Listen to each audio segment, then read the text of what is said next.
Good morning. I had such a lot of feedback and also questions about yesterday's session we had at Perez that I think I need to do a potbean to explain what I believe the Lord is saying to us.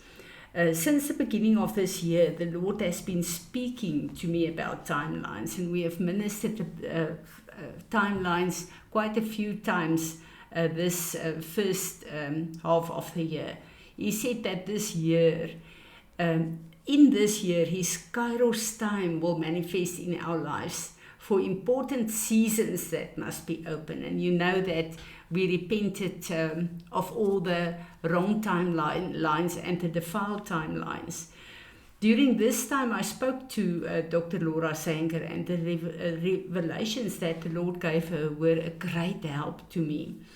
I realized that since listening to her teaching about God's frequencies, which also connected to the key of David, the keys Jesus gave to the church to build His kingdom, there is a calling for each one of us to come into God's timelines for our own lives as well as His body. And I think this is so crucial for the time we are living in.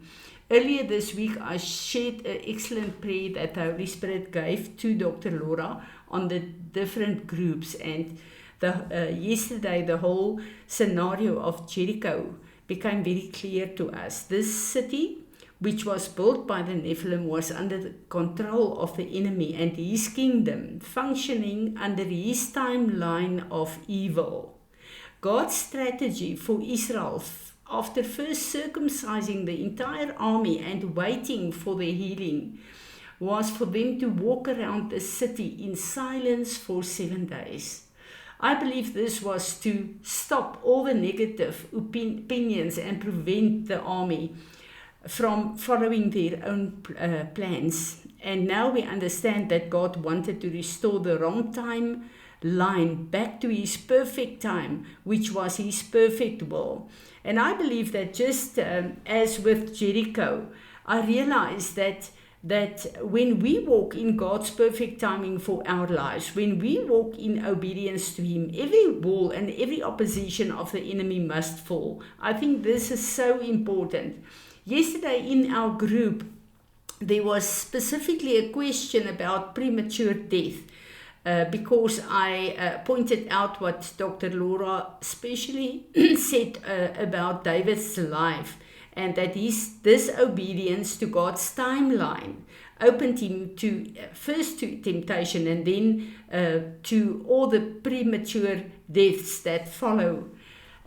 This question about premature death was about a young child who is dying and causing much trauma and really just heartbrokenness to a lot of people. As I tried to answer this, the Holy Spirit gave me Psalm 139, where the Lord says, "All the days ordained for me are written in your book before one of them came to be." God wrote the book of each of our lives before He sent us to earth. And in it, He also determined the length of our lives. In Genesis, during the judgment over mankind, He said that the people will now only live up to 120 years. This is the timeline that God has set then for humans to live on earth. Genesis 6, the Lord says, "My spirit shall not strive with men forever, because he also is flesh. Nevertheless, his days shall be 120 years." And then we know that Moses say in Psalm 90, but this is Moses, that a man will live 70 if he's strong 80. We must look at the word of God and God's plan for our lives. When we are disobedient to God's will for our lives, we rebel against Him. And we know that in 1 Samuel 15, He teaches us that disobedience to the word of God opens the door for the enemy through witchcraft.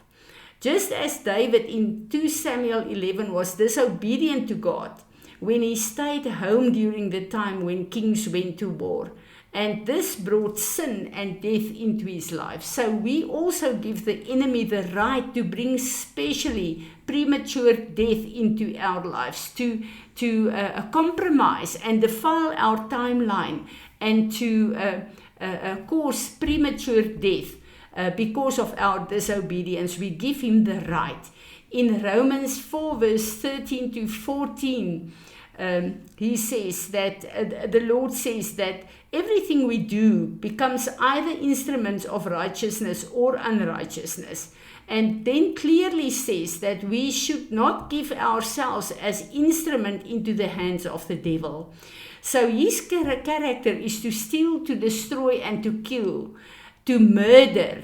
And this is exactly what happens through premature death among people. I'm deeply troubled when people attribute tragic early death to the will of God. This is not the character of our God.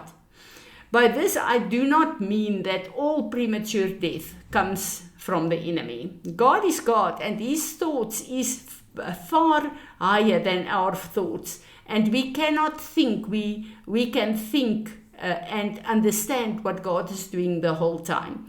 We cannot understand when things like this happen. We need to go to the Lord and get a word from the Holy Spirit.